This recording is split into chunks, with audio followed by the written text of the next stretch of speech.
Thanks for joining me for Gypsy Jazz Boot Camp. This is Limehouse Blues Etude number 2.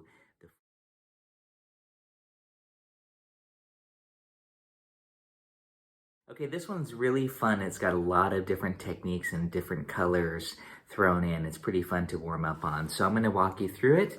We start off on a C9 chord. It's C9 sharp 11. And that's kind of what I'm thinking harmonically. And that kind of helps me choose my palette of colors. I'm choosing the C whole tone scale. And I'm going up an augmented triad, C augmented, or you could think of it in this case as F sharp augmented. And I'm going up in whole steps, okay? So you just want to get familiar doing this, that augmented triad. And basically that creates a whole tone scale. There's only 2 whole tone scales possible. This is a C whole tone. It could be called F sharp whole tone if you wanted to think of it. And I'm saying that because my finger right here is on F sharp. And now I'm doing this picking technique here that's usually associated with this lick for a diminished sound, which is actually how I'm using it on the next chord, the A7. But I wanted to vary it up, so I'm doing the whole tone for 4 bars and then the diminished arpeggio for the next 4 bars.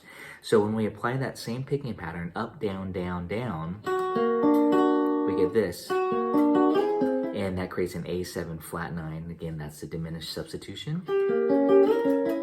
Be sure to let the pick drag just sweep down, okay? And then on the G chord, I'm doing a G major triad embellishment. It's the Mona Lisa. Then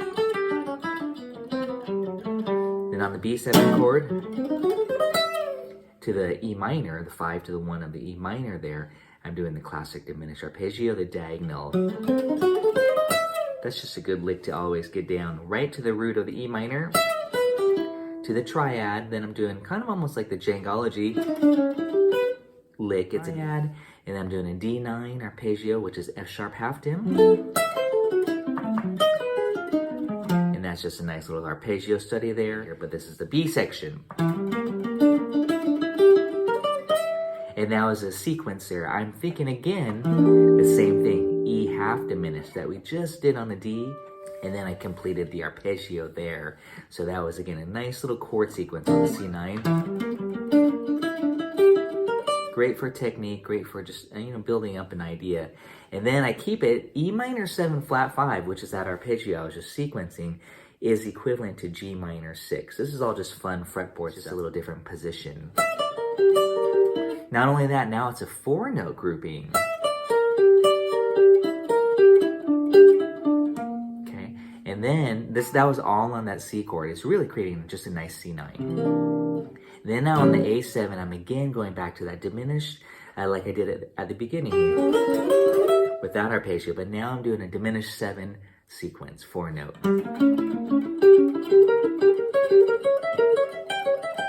It's a G major pentatonic lick. Starts off with a G6, and then it does that pentatonic, and then it morphs into the E7 chord, which is the diminished for the E7. That's, we can move that down every 3 frets. That's our diminished sub trick. A minor 6, E7 flat 9 again, back to the A minor 6. A lot of arpeggios, just, partial, but I really like that sequencing sound. It kind of just sounds like this. Just going right down the arpeggio. And then this is a fun little lick here. It's a scale fragment. That's part of the harmonic minor scale. On the C minor 6 chord, D7, I'm thinking G harmonic minor, but so this is just a nice little 6-note grouping, played almost through 3 octaves, and then to end it on the G major 6 chord, or the root chord G, and we're in the key of G, I'm doing a G add 9 arpeggio. 1, 2, 3, 5, and then 1, 2, 3, then I shift here, 5, and then right underneath it, 1, 2, 3, and then shift 5, 1, 2, 3, and then you could be on the next chorus and be thinking on the C9, I would be thinking G minor 6 lick. And again, that slowly was this. And that is Etude number 2 for Limehouse Blues. I hope you enjoyed this one. It's quite fun. And keep working on it. We'll see you for Etude number 3.